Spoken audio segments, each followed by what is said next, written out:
नमस्कार दोस्तों, library science education में आपका स्वागत है। दोस्तों, जैसा कि मैंने आपको बताया था कि मैं बहुत जल्द क्लास लेकर आऊँगा। तो दोस्तों, आज हम लोग BLIS 223 में जून 2018 यानी 2018 के क्वेश्चन के बारे में चर्चा करेंगे, ठीक है। और दोस्तों देखिए, जैसा कि मैंने इससे पहले के वीडियो में बताया था कि आपको डिस्क्रिप्टिव एग्ज़ाम की प्रिपरेशन कैसे करनी है, क्या क्या पढ़ाई करना है और क्या क्या ध्यान में रखते हुए एग्ज़ाम देना है, ठीक है।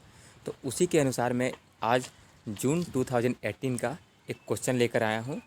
तो इसमें आप क्वेश्चन देख सकते हैं, ये लॉन्ग क्वेश्चन है। वर्गीकरण की प्रक्रिया की व्याख्या कीजिए, इसकी आवश्यकता, उद्देश्य तथा उपयोग की चर्चा कीजिए। दोस्तों, आपको पता ही है कि ये लॉन्ग क्वेश्चन है और इसे आपको 500 शब्दों में लिखना है, ठीक है।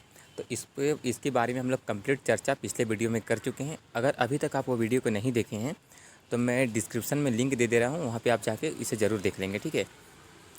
और दोस्तों, आज मैं क्वेश्चन नंबर 1 कंप्लीट कर दूंगा और हम आज कोशिश मैं करूंगा कि शाम तक क्वेश्चन सेकंड भी सॉल्व करा दिया जाए। अगर आज नहीं हो पाती है तो मैं कल कंफर्म सेकंड क्वेश्चन भी अपलोड कर दूंगा और मैं जितना जल्द हो सके ये पिछले 3 साल का क्वेश्चन 2 to 3 का कंप्लीट करके हम लोग 2 to 4 या फिर 2 to 1 में जाएंगे, ठीक है। वो मैं आपको लास्ट वीडियो में बता दूँगा, ठीक है। तो चलिए, सबसे पहले हम देख लेते हैं वर्गीकरण की प्रक्रिया के बारे में कंप्लीट, जो अकॉर्डिंग टू क्वेश्चन, और आपको वीडियो को कंप्लीट देखना है, ठीक है। दोस्तों, यहाँ पे मैं कंप्लीट आपको नोट से यहाँ पे आंसर बता रहा हूँ, जिसमें अकॉर्डिंग टू क्वेश्चन सारे आंसर सॉल्व किए गए हैं, ठीक है। तो वीडियो को आपको इसकी बिल्कुल नहीं करना है, बल्कि पूरा वीडियो आप देखेंगे और देखने के बाद आपको खुद से नोट्स बनाना है और उस नोट्स के थ्रू आपको पढ़ाई करनी है, ठीक है।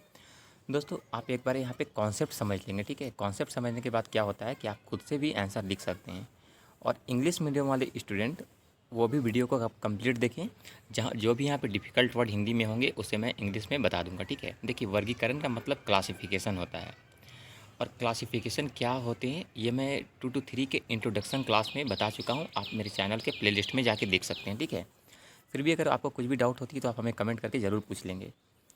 और दोस्तों, इसका मैं PDF क्लास के 2 दिन के बाद टेलीग्राम चैनल में प्रोवाइड करवा दूंगा। तो अगर अभी तक आप टेलीग्राम चैनल ज्वाइन नहीं किए हैं तो मैं कमेंट बॉक्स में उस टेलीग्राम चैनल का लिंक दे रहा हूँ, आप टेलीग्राम चैनल ज्वाइन कर लें, ठीक है। और जितने भी इंपॉर्टेंट PDF होते हैं या कुछ ऐसे इन्फॉर्मेशन होते हैं तो मैं वहीं पे प्रोवाइड करवा देता हूँ, ठीक है। तो चलिए हम लोग स्टार्ट करते हैं। देखिए, जैसा कि आपने क्वेश्चन में देखा था, देखिए, वर्गीकरण क्रमबद्ध रूप एवं उद्देश्यपूर्ण ढंग से विचार करने की प्रक्रिया है, ठीक है। जैसा कि आपको पता है कि देखिए, वर्गीकरण क्या है। जैसे आप किसी भी लाइब्रेरी में जाते हैं तो आप देखेंगे कि बुक अरेंज करके वहाँ के अलमारी में रखे हुए रहते हैं। तो अरेंज किस प्रकार किए जाते हैं, जिस विधि का उपयोग करके वो बुक को अरेंज करते हैं उसे वर्गीकरण यानी क्लासिफिकेशन कहा जाता है, ठीक है। देखिए, इसके बिना किसी भी चीज़ की पहचान नहीं किया जा सकता। दोस्तों, इसे आप खुद से आप विचार कर सकते हैं कि मान लीजिए आपके पास कोई 10 बुक है, ठीक है। 10 बुक है, उस वो अगर वर्गीकरण यानी क्लासीफाई नहीं किया हुआ है तो उसमें से आपको आप जो बुक चाह रहे हैं उसे निकालना। अब मैं 10 बुक की ही बात कर रहा हूँ, ठीक है। वहाँ से आपको 10 बुक में से एक बुक निकालने में भी कुछ टाइम लग जाएगा, लेकिन अगर आप उसे क्लासीफाई यानी वर्गीकरण करके रखते हैं तो बिल्कुल आसानी से कुछ सेकंड के अंदर ही वो बुक को आप ढूंढ सकते हैं। तो मैं यहाँ पे एक 10 बुक का विचार के बारे में बताऊँ, लेकिन आप लाइब्रेरी में तो हज़ारों बुक होते हैं, तो आप समझ सकते हैं वर्गीकरण का महत्व, ठीक है। अब देखिए, किसी समूह का विभाजन या किसी व्यक्ति के समूह में सम्मिलित कुछ विशेषताओं के आधार पर किया जाता है। कहने का मतलब क्या है दोस्तों कि वर्गीकरण कैसे किए जाते हैं। देखिए, मान लीजिए कि कोई भी वस्तु है, तो वस्तु के जो विशेष गुण होते हैं या उसकी कुछ विशेषताएं होती है, उसके आधार पर उसे वर्गीकरण कर सकते हैं। तो इसका बहुत सारे एग्जाम्पल हो सकता है, आप खुद से भी बहुत सारे एग्जाम्पल यहाँ पे लिख सकते हैं।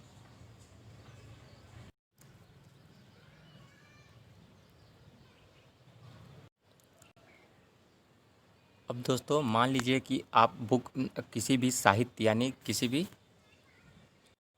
लिटरेचर यानी समझ लीजिए यहाँ पे आप किसी भी अगर आप बुक का क्लासीफाई करते हैं, वर्गीकरण करते हैं, तो वो कैसे किस प्रकार से कर सकते हैं। तो यहाँ पे एक डेटा दिया हुआ है, ठीक है। डेटा के आधार पर मैं यहाँ पे आपको बताने जा रहा हूँ, ठीक है। तो बिल्कुल आप भी एग्ज़ाम में इसी प्रकार लिखेंगे। इस तरह से देखिए, लिखने से क्या होता है कि जो एग्जामिनर होते हैं, कॉपी चेक करते हैं, उन्हें पता होता है कि आपको इसके बारे में संपूर्ण नॉलेज है। और हाँ दोस्तों, लिखने से पहले आप ये भी ध्यान देंगे कि आप कभी भी रिपीटेशन करने की कोशिश ना करें। जो आप ऊपर में लिख चुके हैं उसे आप दोबारा कोशिश करें कि नहीं लिखेंगे, ठीक है।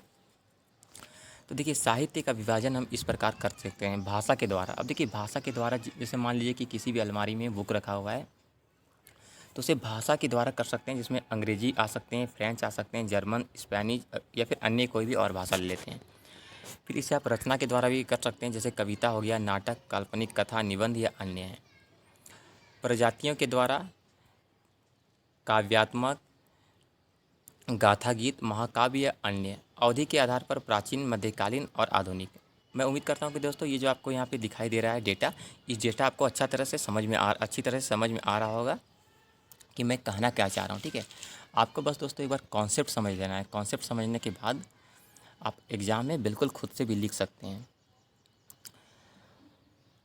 अब देखिए, किसी भी वस्तु का वर्गीकरण करते समय हमें उस वस्तु के बारे में पर्याप्त जानकारी होनी चाहिए। जी हाँ दोस्तों, देखिए, अगर आप मान लीजिए कि किसी भी बुक का वर्गीकरण कर रहे हैं, तो उस बुक के बारे में बिल्कुल आपको ये जानकारी होनी चाहिए कि ये बुक कौन से कैटेगरी में आएगा। जैसे दोस्तों देखिए, आपको क्लासिफिकेशन के बारे में तो आपको ये पता ही होगा। 2 to 7 में अगर आप एग्ज़ाम देने जा रहे हैं ये फरवरी में, तो आपको मेरे ख्याल से, मैं उम्मीद करता हूँ कि सभी को 2 to 7 के बारे में पता होगा कि 2 to 7 में क्लासिफिकेशन यानी वर्गीकरण क्या होती है। जितने भी 10 मेन क्लास हैं वो तो आपको पता ही होगा, और आप ध्यान देंगे कि वो अगर आपको पता नहीं है तो अभी से आप पढ़ाई करना स्टार्ट कर दें, क्योंकि आपको पता ही है 2 to 7 प्रैक्टिकल पेपर होता है। वहाँ पे आपको डीडीसी और कैटलॉगिंग रिलेटेड क्वेश्चन पूछे जाते हैं, तो उसकी जानकारी आपको होनी चाहिए। अगर इसमें आपको किसी भी प्रकार की डाउट हो रही है 2 to 7 में, तो आप हमें कमेंट करके ज़रूर पूछ सकते हैं।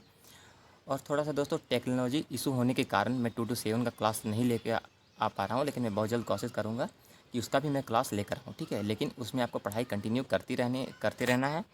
और अगर आपके पास 3 मेन क्लास के बुक नहीं है, तो मैं 3 वॉल्यूम जो नहीं है डीडीसी के, तो आप हमें कमेंट करके ज़रूर बताएं। और वैसे भी मैं वो 3 वॉल्यूम प्रोवाइड करवा चुका हूँ अपने टेलीग्राम चैनल में, ठीक है। अब दोस्तों, जैसा कि हमने क्वेश्चन में देखा था कि वर्गीकरण की आवश्यकता लिखनी थी। अब दोस्तों, ये काफ़ी कॉमन क्वेश्चन होता है कि वर्गीकरण की आवश्यकता क्यों होती है। मुझे नहीं लगता है कि इसमें कोई डिफ़िकल्ट होगी, लेकिन फिर भी आपको एग्ज़ाम में लिखना है, तो मैं यहाँ पे आपको पढ़ के बता दे रहा हूँ, एक्सप्लेन कर दे रहा हूँ, ठीक है। आप एक वीडियो को कंप्लीट देखेंगे और कोशिश करें कि इसे खुद से आप नोट्स बना के ही लिखेंगे। देखिए, पाठक पुस्तकालय में किसी भी पुस्तक की खोज उसके शीर्षक के आधार पर करते हैं, जिसे पाठक का शीर्षक अभिगम यानी टाइटल अप्रोच कहा जाता है। इस संबंध में पाठक की सहायता शीर्षक प्रविष्टि के द्वारा की जाती है, जो कि वर्गीकरण की सहायता से निर्मित होती है।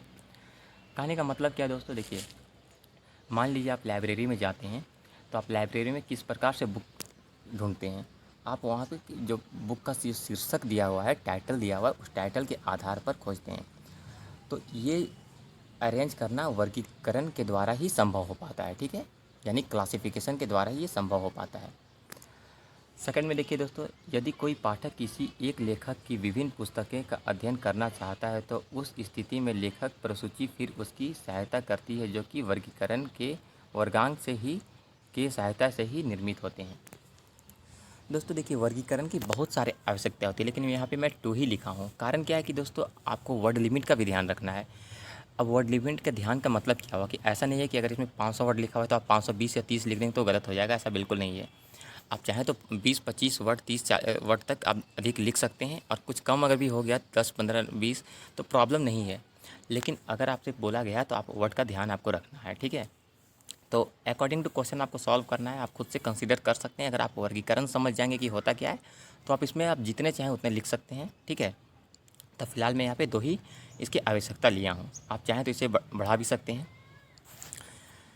अब देखिए, वर्गीकरण का उद्देश्य क्या होता है, क्यों वर्गीकरण का उद्देश्य क्या होता है। तो देखिए, सबसे पहले समान पुस्तकों को साथ लाना, यानी ब्राइंग लाइक बुक टुगेदर, ठीक है। तो ये पहला उद्देश्य है। चलिए इसे हम लोग देख लेते हैं। देखिए, पुस्तकालय एक जैसी पुस्तकों को एक स्थान पर लाता है, जो कि पाठक और पुस्तकालय कर्मचारियों के लिए सुविधाजनक होता है। देखिए, वर्गीकरण का उद्देश्य क्या है दोस्तों कि मान लीजिए देखिए,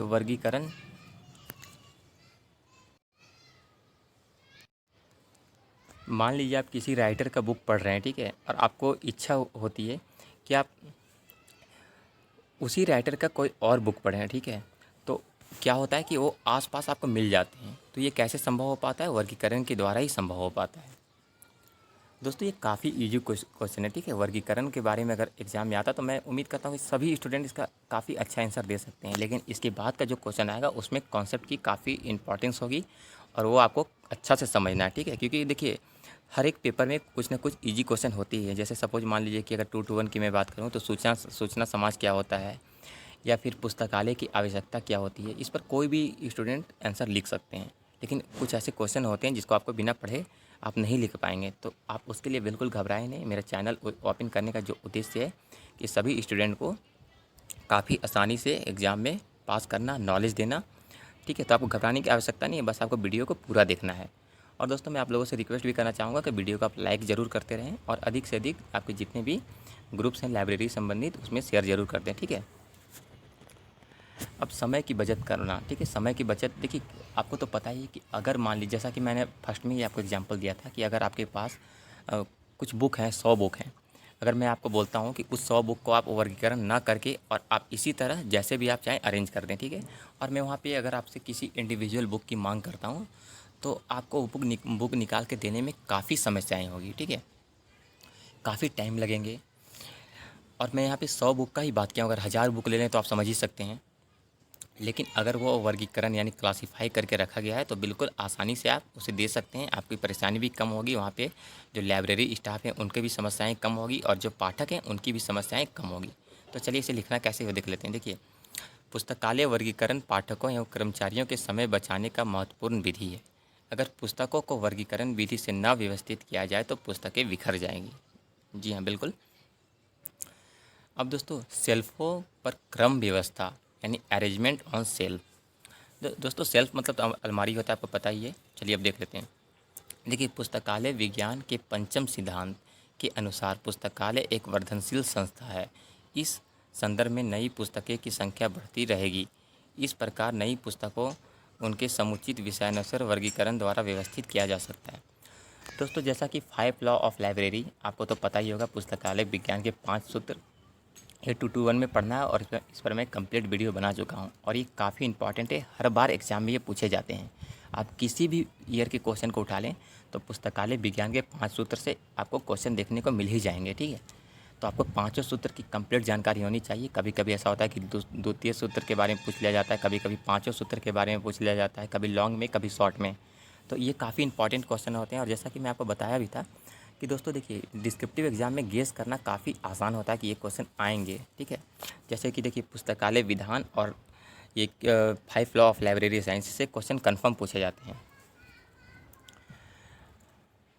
अब दोस्तों प्रसूचीकरण प्रक्रिया में सहायता होता है, ठीक है। देखिए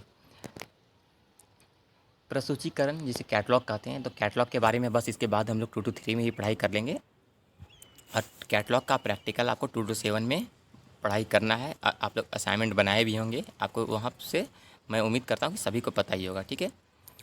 देखिए पुस्तकालय में प्राप्त पुस्तक सर्वप्रथम वर्गीकृत की जाती है, उसके पश्चात ही पुस्तक का प्रसूचीकरण यानी कैटलॉगिंग किया जाता है। पुस्तक का प्रसूचीकरण करते समय प्रसूचीकरण वर्गीकरण द्वारा प्रदान किए गए वर्गांक के आधार पर विषय शीर्षक की खोज करता है, ठीक है।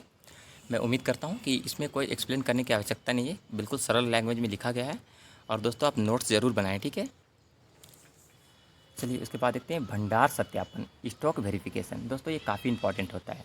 देखिए पुस्तकालय में निश्चित अंतराल पर भंडार सत्यापन किया जाना एक आवश्यक कार्य है जो कि निधानी सूची की सहायता से किया जाता है। निधानी सूची वर्गीकरण की सहायता से निर्मित की जाती है। कहने का मतलब क्या है दोस्तों, देखिए अगर मान लीजिए आप लाइब्रेरी स्टाफ हैं तो आपको ये ध्यान रखना होगा कि आपके स्टॉक में अभी कौन कौन से बुक हैं और कौन कौन से बुक और मंगवाने की आवश्यकता है और कौन से बुक अभी नहीं पाठक के द्वारा पढ़े जा रहे हैं। तो ये सब ध्यान रखा जाता है। ये सब कैसे संभव होता है? स्टॉक वेरिफिकेशन के द्वारा ही संभव होता है। तो मैं दोस्तों यहाँ पे इतना सारा आपको पॉइंट बताया हूँ जो कि ये लगभग 500 वर्ड में लिखा हुआ है। तो आप इसी प्रकार से आंसर लिखेंगे और आप चैनल को सब्सक्राइब जरूर कर लें क्योंकि अब इस चैनल में आपको रेगुलर वीडियो मिलेगी। मैं यही कोशिश करूँगा कि मैं एक दिन में 2-2 वीडियो या फिर लॉन्ग वीडियो भी बने तो मैं बनाकर अपलोड कर दूंगा ताकि जल्दी से जल्दी सिलेबस ख़त्म हो सके और एग्ज़ाम में आपको किसी भी प्रकार की समस्याएं नहीं हो। और दोस्तों मैं आप लोगों से रिक्वेस्ट करना चाहूँगा कि आप वीडियो को लाइक ज़रूर कर लें और आपके नॉलेज में जितने भी लाइब्रेरियन संबंधित ग्रुप है उस ग्रुप में शेयर कर दें। और अगर आप नए हैं तो चैनल को सब्सक्राइब कर लें। चलिए दोस्तों, आज की क्लास के लिए इतना ही। वीडियो देखने के लिए धन्यवाद।